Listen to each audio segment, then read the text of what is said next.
agradecer a você pelo conteúdo publicado aí nos podcasts. Já escutei todos os conteúdos e tem me ajudado muito. Eu sou Matheus, moro na cidade de Vitória da Conquista, na Bahia, sou gastropediatra. Estou muito grato por suas informações e tem me ajudado muito. Um abraço e sucesso.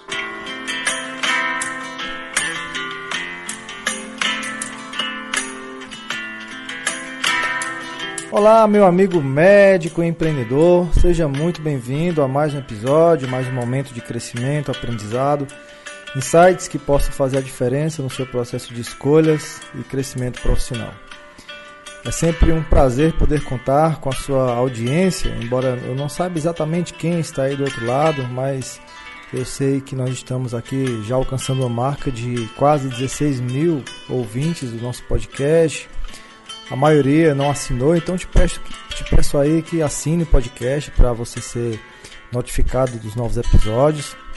E também deixe sua avaliação, coloca aí uma estrelinha, ou 2, ou 3, ou 5, se você achar que merecemos por esse projeto que criamos há quase um ano já aqui no nosso país maravilhoso que é o Brasil. O episódio de hoje é mais um episódio especial, um episódio onde convidamos uma das médicas que fazem parte do grupo Acelerador Médico, uma pessoa excepcional que está agindo, fazendo a diferença na região onde ela atua, está começando a colher os seus resultados e que, acima de tudo, o mais importante é ter encontrado uma direção, um ponto onde ela encontra a possibilidade de subir o seu Everest e atingir o nível profissional que ela sempre sonhou.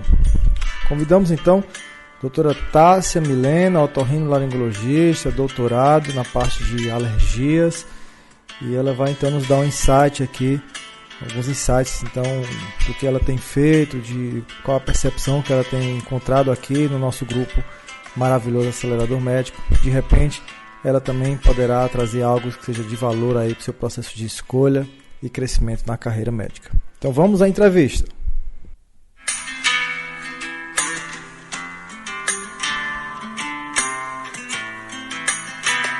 Tássia, muito obrigado por aceitar meu convite, estar aqui de alguma forma contribuindo com o pessoal que acompanha o podcast Médico e Empreendedor. Eu não sei se você escuta também o podcast, mas eu quero te falar que é um prazer imenso poder contar aqui com a sua experiência. E eu queria começar te perguntando onde é que você mora, né? Qual é a sua trajetória, para que nossos ouvintes então entendam, se localizem, né? De repente tem alguém aí próximo de você e saibam que você é uma pessoa real mesmo, e daqui a pouco a gente fala então de resultados e crescimento. Tá certo. Quero agradecer, Neto, pelo convite para poder participar aqui do seu podcast. Eu acompanho já tem tempo, inclusive o seu podcast me incentivou a fazer algumas coisas que eu tenho feito agora na minha carreira, né? Eu moro em uma cidade que fica no oeste da Bahia, chamada Luiz Eduardo Magalhães. É um grande polo de agronegócio aqui no estado e fica próximo a Brasília. E a sua especialidade, né? Onde é que você está? De que forma você está atuando hoje? Você vive do consultório? Você vive só de plantão? Você viaja muito? Como é que é o seu dia a dia hoje? Certo. Eu sou médica otorrinolaringologista, né? Eu me formei na Universidade de Brasília, fiz minha residência na Universidade Federal da Bahia, fiz o meu mestrado lá também e o doutorado que estou na metade. E eu vim de Salvador aqui para a região do Oeste, primeiro por conta do concurso da Universidade Federal que eu passei. Vim dar aula para o curso da medicina. E eu vi no mundo acadêmico, né, há cerca de 2 anos, uma grande oportunidade de eu fazer uma medicina do jeito que eu sempre idealizei, né? Então, assim, fazer consultório com a consulta de qualidade, com um tempo maior, sem mais aquela correria de plantão, mesmo como especialista, eu fiquei um tempo dando plantão e aquilo me incomodava muito. Então eu vim atrás do meu ideal, né? Vim pela porta da universidade e através da universidade, chegando na cidade, eu recebi convites, tive oportunidades para poder trabalhar com consultório e fugir daquela vida de plantão. Você hoje faz parte do nosso grupo Acelerador Médico, né? Já tem aproximadamente 3 meses que nós estamos aí juntos nesse processo de crescimento. Como é que está sendo, então, a sua experiência, não só com o aprendizado, as videoaulas em si, mas também em fazer parte de um grupo que se motiva, que se ajuda? Você tinha tipo de incentivo antes, ou era como a maioria de nós médicos que caminhamos meio solitários, sem ninguém dar opinião, às vezes se encontra em congresso, mas no fundo, cada um é por si, Deus por todos, né? Como é que está sendo sua experiência nesse sentido, Tássia? Então, está sendo uma experiência muito boa, né? Fenomenal, superando as expectativas. Por quê? O que acontece? Quando a gente está estudando, a gente está na nossa turma, né? 30, 40, 60 pessoas. Aí a gente termina a graduação, vai para a residência, aí ali a gente está convivendo num grupo de 20 pessoas, entre colegas, preceptores, a gente está sempre respaldado. Depois que eu terminei a residência, eu fui trabalhar em grupos de otorrinolaringologistas, então eu também não mentia só. Só que quando eu me mudei aqui para a região oeste da Bahia, a realidade foi diferente, né? Porque eu me vi ali sozinha, tinha outros colegas na cidade, mas a gente não era um grupo para trabalhar junto e pensar junto. E aí eu me vi sem referencial para poder fazer minhas estratégias, como que eu iria planejar minha carreira, crescer, em quem que eu ia me apoiar. E quando surgiu, eu comecei a buscar, primeiro pelas mídias sociais, né? Foi quando eu me deparei, mas esse trabalho que você desenvolve é uma coisa inédita. Naquela época, eu acho que nem você pensava nisso, nem vislumbrava. E eu falei assim, gente, eu tenho que me juntar com alguém. Se não está dando para me juntar com o povo aqui, aí veio a proposta do acelerador. E lá no grupo, nós somos o quê? Uns 40 médicos lá, quase. E a interação é muito rica. É aquilo do mastermind, né, que Napoleão Hill diz, a mente mestra, que junta todo mundo e a criatividade aflora, um apoia o outro, um ensina uma coisa para o outro que não sabe. Eu fico olhando o perfil dos colegas para pegar ideia para mim, né? Tenho certeza, tem gente que me dá feedback de coisas que vem no meu perfil, as dicas que vocês compartilham lá, tudo isso é muito precioso. Na maioria dos lugares, né, eu pelo menos observo isso, é uma visão minha, não sei se é a sua também, os colegas sentem meio como se estivesse numa arena, né, por mais que tenha educação, mas você sente que tem uma certa disputa, né, se um faz algo semelhante ao que o outro está fazendo, vai dizer que está me copiando, né, está querendo, é invejoso, e lá no acelerador, eu não sei se você percebe isso também, a gente faz até questão que o outro copie, porque a gente quer crescer enquanto grupo, né? Não, aquela história, se a maré sobe, todos os barcos sobem juntos, né? Eu também, embora tenha liderado, encabeçado esse movimento, eu aprendi ferramentas com outras pessoas, né? A Larissa, ainda semana passada, compartilhou uma ferramenta diferente lá, que eu não conhecia. Carlos também, né? Tá crescendo no YouTube, compartilhou uma estratégia de edição de vídeos pelo celular que eu também não conhecia. E a ideia realmente é formar uma mente mestra, né?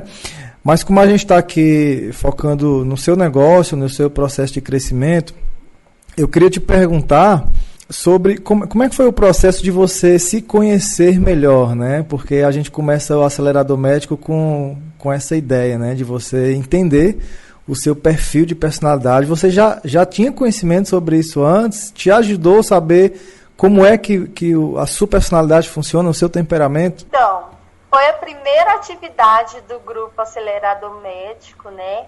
Eu recebi o link para poder fazer o meu perfil de personalidade. Eu nunca tinha feito nenhum teste parecido, nada. Não sei se é assim com as outras pessoas.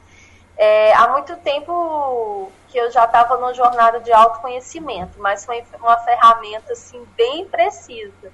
E foi engraçado que no teste eu fui fazendo um teste longo, assim, E no final o resultado deu que eu sou dominante. Aí eu fui contar para minha família, né? Eu falei assim, nossa, eu fiz um teste de personalidade e o meu teste deu dominante, vocês acreditam? Aí minha irmã, uma das minhas irmãs, falou assim, nossa, sério, que você só descobriu isso agora? Eu falei assim, só descobri isso agora. Mas assim, né, foi bom que eu olhei, tá?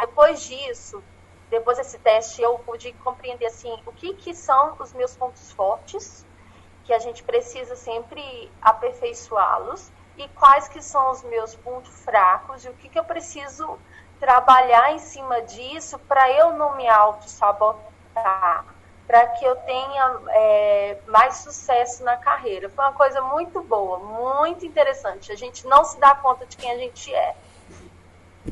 E você consegue hoje no consultório identificar pessoas dominantes, analíticas, pessoas extrovertidas? Você consegue identificar os diferentes perfis comportamentais e se adaptar a cada uma delas? Sim. Depois das aulas do acelerador, eu passei a reparar algumas coisas. Eu aprendi que existem pacientes que não quer que a gente explique tintim por tintim. Ele quer que você vá ali direto no ponto e diga o que ele tem que fazer e qual é a sua conduta. Já tem outros pacientes que, pelo tipo de personalidade dele, você tem que explicar mais, você tem que ter um jeito de falar, você tem que convencer. Cada um tem, né, ele espera que o médico dê a resposta conforme ele tem a personalidade dele. Então, isso eu aprendi, eu tenho treinado isso todos os dias. Tem paciente que às vezes eu tô lá querendo explicar do meu jeito, do jeito que eu queria que um médico explicasse para mim, se fosse eu no lugar dele. E aí eu já reparo, assim, as expressões, a postura. Aí eu já lembro logo, não, peraí, esse paciente ele quer que eu vá direto ao ponto. Aí tem outros pacientes que a gente às vezes vai mais direto, ele solta uma pergunta assim, aí eu já entendo, falo assim, não, esse paciente ele precisa que eu converse mais, que eu explique mais, que eu vá por outro caminho, né? E eu até estava postando nas minhas redes esses dias, eu sempre procuro, quando o paciente chega no meu consultório, eu olho a expressão do paciente, o jeito que ele anda, o jeito que ele senta, a postura que ele se coloca, né, na frente da mesa, para eu já tentar captar ali qual a mensagem, como que eu vou ter que agir de forma que o resultado da consulta seja o melhor possível. E eu já tenho aprendido isso, né? Outro dia chegou uma mãe, ela estava assim, nervosa lá na recepção, e eu busco os pacientes na recepção, né? Eu não fico sentada esperando eles abrirem a porta e entrar, eu vou até eles. E ela estava assim, no nervoso, e eu não entendi, era a primeira consulta. E aí foi que ela me explicou que o filho dela tinha operado, que estava no pós-operatório, e que ela não tinha como ter ido ver o cirurgião, enfim, ela estava muito apreensiva. Então foi uma consulta que eu demandei o dobro do tempo de uma consulta normal. E ela já saiu ali do consultório com outra expressão, sabe? De outro jeito, ela agradeceu bastante. Depois ela me mandou mensagem, ela, doutora, muito obrigada pelo jeito que você tratou meu filho, a minha família, ele está muito melhor. Mas tudo isso foi da percepção. Se eu tivesse entrado na mesma onda emocional dela, a consulta teria sido um desastre. Talvez eu teria até discutido com ela, do jeito que ela estava, se eu fosse reativa da mesma medida que ela entrou. Então, isso são coisas que a gente aprende, né? Vai aprendendo. Eu creio que muitos colegas lá do outro lado que estão nos escutando podem pensar, não, é uma questão de educação, de criação dos pais, você ser educado, você tratar bem os outros. Mas eu imagino que o que você queira estar falando aqui é que você aprendeu a fazer leitura corporal, né? O corpo, lá no acelerador médico, a gente fala que o corpo fala muito mais do que as palavras, né? E esse tipo de aprendizado a gente não costuma ter na faculdade, né? Pelo menos na minha formação eu não tive nenhuma formação, nenhum aprendizado sobre isso. E quando a gente entende, você é professora, né? Você tem passado para os seus alunos alguma coisa que você aprendeu no acelerador médico para ajudar na formação deles? Sim, tem sim. Inclusive, teve uma aula que eu falei assim, gente, presta atenção agora, que eu vou falar uma coisa para vocês, que não está no livro, na minha graduação eu não ouvi, na minha residência eu não ouvi, e que eu paguei para poder escutar e vou falar para vocês. Eles ficaram doidos, né? E aí eu trabalhei com eles justamente esse conceito do rapport, né?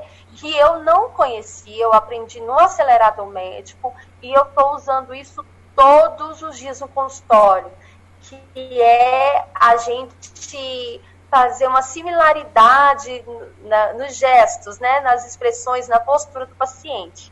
Então, eu sempre, quando eu estou sentada, eu já reparo o jeito que o paciente senta na minha frente, eu já procuro me adequar à postura dele, né, para uma coisa muito diferente, para um entrave ali, de abarrar a comunicação, e foi uma coisa que eu nunca tinha ouvido falar antes, nunca.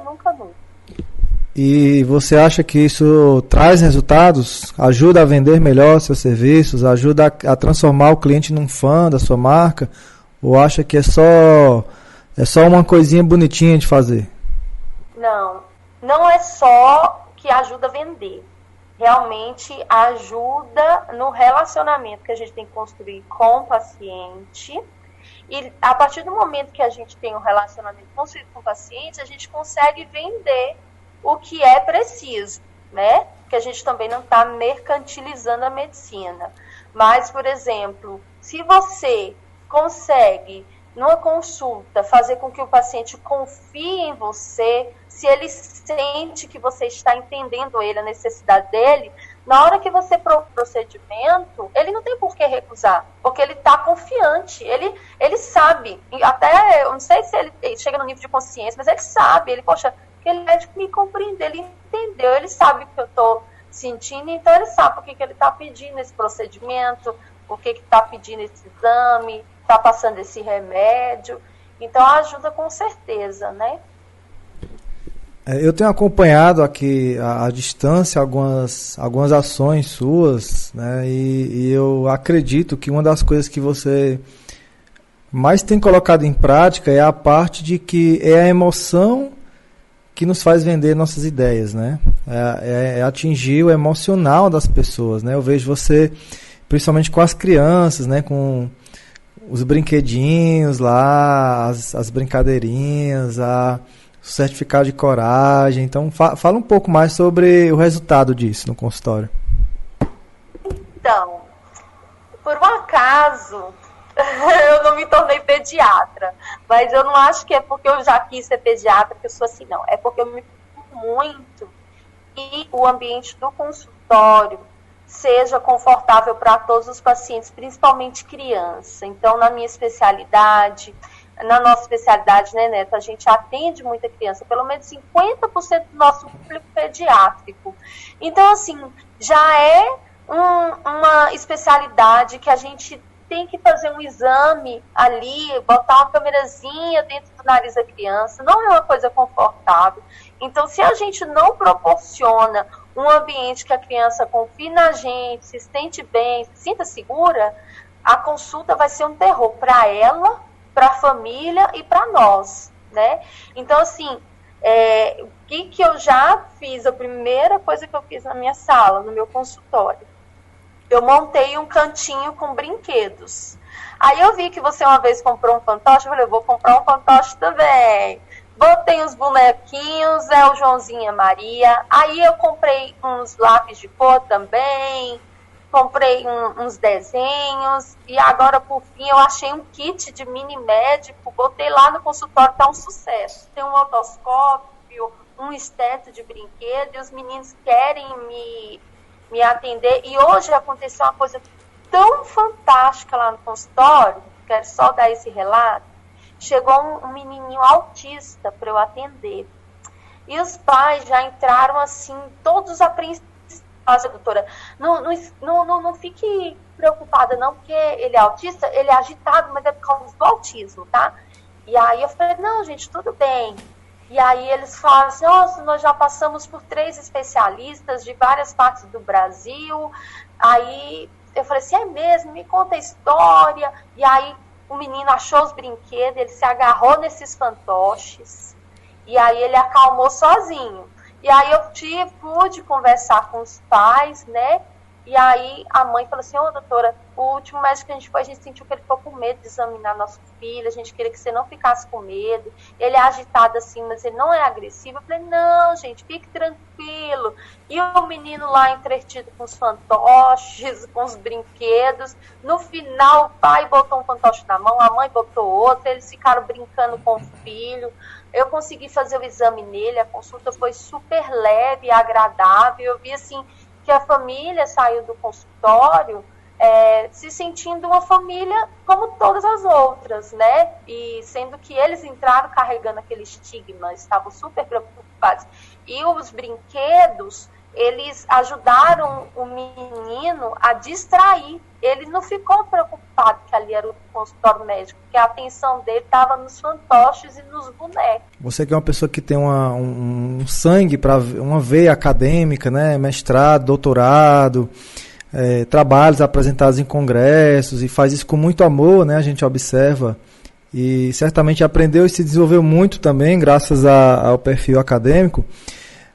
Mas eu queria te perguntar, qual foi o diferencial, né, o que tem sido o diferencial do acelerador médico na sua carreira, na sua vida profissional? E até que ponto isso tem somado, seja na sua mentalidade, seja nas suas ações, na sua visão de futuro, algo mais direcionado exclusivamente para o aprendizado do acelerador médico? Então, eu precisei, com a minha jornada, né, profissional, mudar o meu mindset. Por quê? Eu vim de uma formação de uma escola super tradicional, né? Estudei na Universidade de Brasília, e depois eu fui para outra escola muito tradicional, e eu sempre andei ali do lado colado nos chefes, nos professores. Então, eu entrei no mestrado, estou no doutorado, mas quando eu vim para o mundo real, né? Eu vi que se eu ficasse esperando o paciente bater na minha porta por conta do meu doutorado, do meu mestrado, eu iria passar uma situação difícil. Então, primeiro eu fiquei assim, sentindo um peso. Eu falei assim, gente, mas eu não estou estudando tanto, não estou fazendo tanta coisa. E aí eu tive que mudar a minha chave, o meu mindset, para pensar assim, por que o mestrado e o doutorado não estão trazendo paciente para mim? Aí eu entendi que era porque eu estava conversando só com a comunidade acadêmica.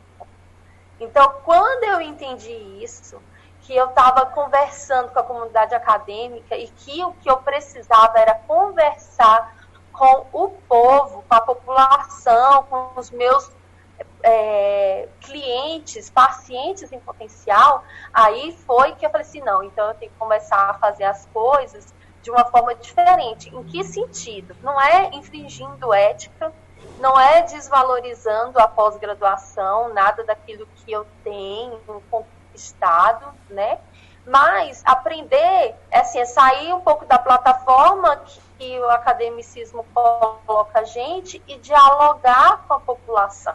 Enfim, se no meio acadêmico, por exemplo, ensinar a lavar o nariz é uma coisa tão simples, tão óbvia, que a gente não perde tempo falando disso, a gente, quando eu entendi que o paciente ele não sabe fazer isso, que isso é muito para ele, e eu comecei a gravar vídeos falando disso e ver o resultado, o retorno, a minha mente mudou.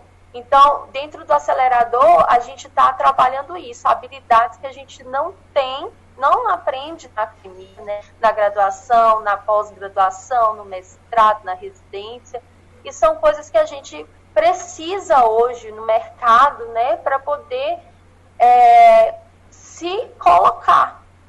Porque as pessoas não estão atrás só do nosso currículo. Não é que o currículo não seja importante, não é isso.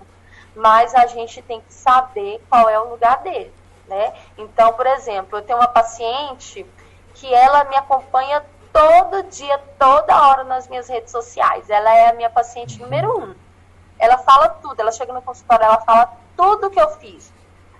Mas, ao mesmo tempo, ela confia em mim também por esse lado, né?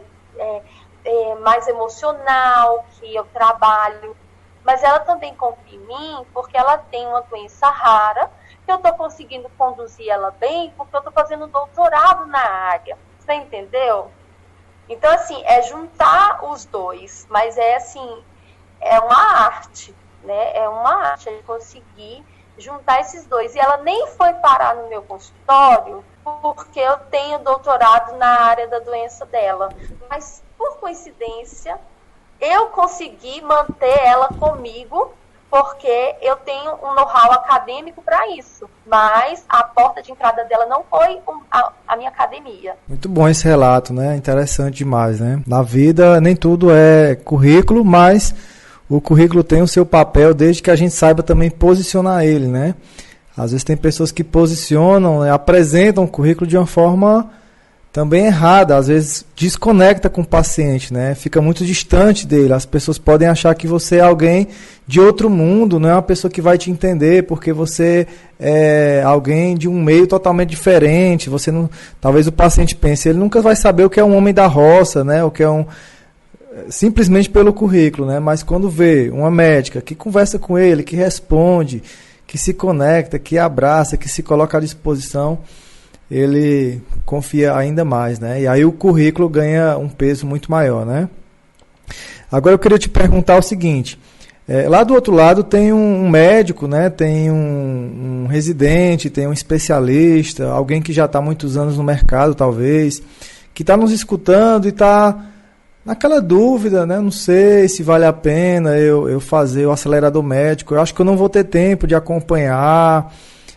Então, eu queria que você falasse, então, também até sobre essa questão também de tempo, né? Você acha que, né, que dá para assistir de qualquer lugar, a qualquer momento?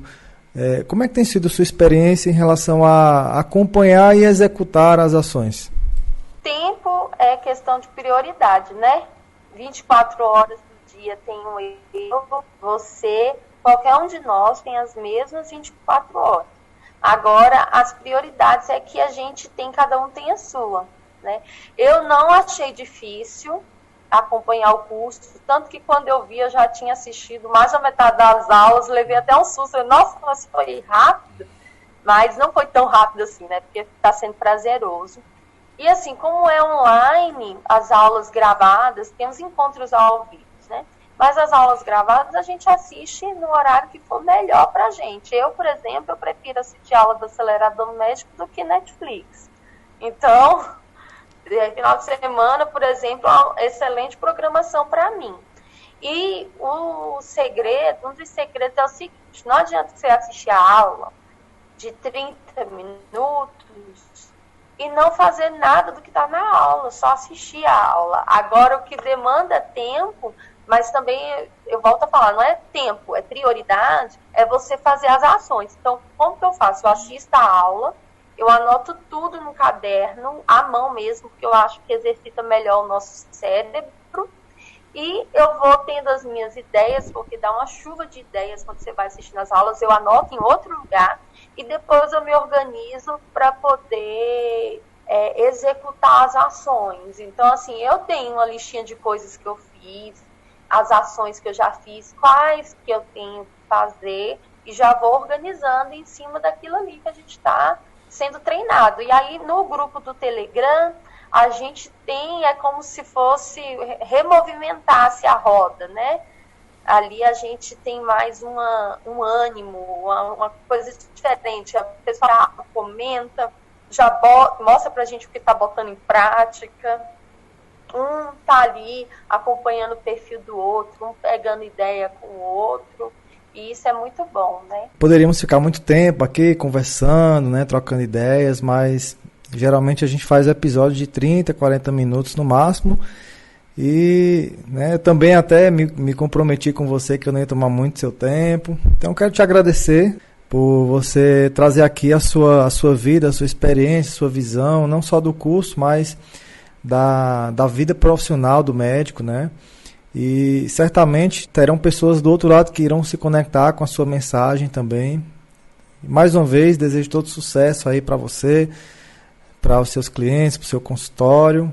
Quero te dizer mais uma vez que o seu jeito também é admirável, né? Uma pessoa que tem a personalidade dominante, mas isso, talvez por isso até seja uma guerreira, né? Que está sempre buscando crescer, evoluir, e o que importa a direção importa muito mais do que qualquer outra coisa. Porque quando menos espera, você olha para trás e vê, nossa, quanto eu caminhei, mesmo devagarinho, quanta diferença eu estou fazendo na vida das pessoas, na vida da minha família.